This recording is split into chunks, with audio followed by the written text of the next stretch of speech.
Hello everyone, a very good morning. So today Friday and first day of the new series, April series की आज पहला दिन है।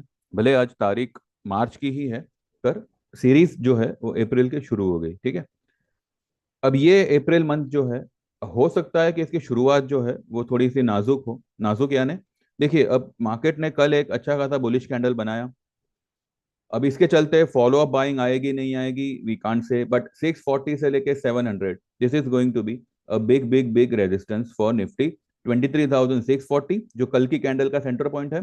And अगर हम अभी की जो लेटेस्ट हाई है 23,869 और कल की लो पकड़े 412, तो उसका सेंटर पॉइंट आता है वो भी 640 पे ही आता है। एक सेकंड कुछ तो गड़बड़ है। हाँ, अभी जो हाई बनी है 869 की, वो और कल की लो, इसका सेंटर पॉइंट जो है वो आपको 640 का आता है, 23,640। तो 640 से लेके 700, जैसे मैंने आपको पहले भी कहा था, this is going to be resistance zone, जहां पे अगर निफ्टी आती है तो यू कैन गो शॉर्ट। यहां तक भी अगर मानो 890 का आपको यहाँ पे स्टॉप लॉस लगा सकते हैं। अगर 890 या मोर प्रिसाइज 23,900 उसके ऊपर अगर क्लोज आती है, या उसके ऊपर अगर 15 मिनट टिक जाता है market, then will think of squaring off the short position for the time being. क्योंकि अभी भी जो है इसने अपने 10 EMA को टेस्ट नहीं किया है निफ्टी ने। ठीक है। तो ये मुझे लगता है आज नहीं तो कल नहीं तो परसों ये करेगा ही करेगा। इसको नीचे तो आना ही है, और ये इसके ब्रेकआउट लेवल को भी टेस्ट करेगा। तो overall it's a sell on rise market. और इस बात को, जो जो एक फंडामेंटल न्यूज है वो ये है कि government are planning to raise some 8 lakh crore from the market in the first half of the financial year. तो it's a clear cut sign कि डीआईआई जो है कुछ दिनों से सेलिंग क्यों कर रही है। ठीक है। They are booking their profits, और एफ जो है वो मार्केट में फिलहाल लॉन्ग हो रखे हैं। पर एफ इतने खाली हो चुके हैं कि अगर उन्होंने कुछ अपना बकेट भर भी लिया तो इसका मतलब ये नहीं है कि मार्केट छूट अप हो जाएगा। ठीक है। देखिए, मार्केट का हद से ज्यादा माल डीआईआई के पास है। ठीक है। अगर डीआईआई अपना माल बेचता है तो मार्केट में इंपैक्ट आएगा। एफआईआई तो ऑलरेडी खाली है।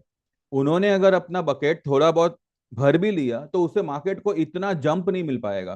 तो ये पॉइंट ऑफ व्यू से it's a sell on rise market, जहां पे आप हर राइस पे जो है मार्केट को शॉर्ट कर सकते हो, at least for the target of 23,000 and 22,000 700 800 के करीब। ये सेकंड टारगेट आएगा नहीं आएगा पता नहीं, लेकिन 23,000 तो मार्केट टेस्ट करेगा ही करेगा। तो बस इतना ही है, बाकी देखते हैं। आज फ्राइडे है, और तख्ता यहाँ पे पलट सकता है, यानी कि जो कल तेजी हुई वो आज मंदी में बदल सकती है।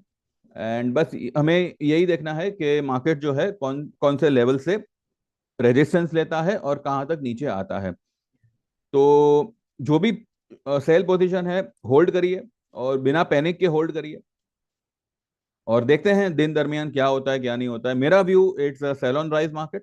तो जो मेरे पेड क्लाइंट्स हैं वो तो मतलब समझते ही होंगे, लेकिन जिनको भी जिन्होंने मतलब मेरे कहने पे अगर कोई ट्रेड लिया है, तो मैं बार बार जो है यूट्यूब पे कमेंट्स नहीं चेक कर सकता। तो बेटर होगा कि आप जो है सर्विस ही एनरोल कर लें। आपका पैसा एक दो ट्रेड में ही आपको रिकवर हो जाएगा। और इससे बेटर अपॉर्चुनिटी नहीं हो सकती, बिकॉज मार्केट में वॉलेटिलिटी भी रहेगी। कौन से लेवल से क्या हो जाए क्या नहीं हो जाए, नो वन नोज। तो it's a better to take the proper guidance and enroll to the service, जिसके बहुत ही नॉमिनल चार्जेस है। लाइफ टाइम वाला जो है वो 15,000 का है। 15 महीने की सर्विस आपको मिलेगी 10,000 में, और 6 महीने की सर्विस मिलेगी 5,000 में। So don't waste your time, just get enrol and enjoy the benefit of our trades. बाकी we are short in Bajaj finance, Kotak bank, HDFC, ये सब तो मतलब हमारा शॉर्ट है ही। अब देखते हैं मार्केट कैसे क्या करता है। Even we are short in Nifty and bank Nifty.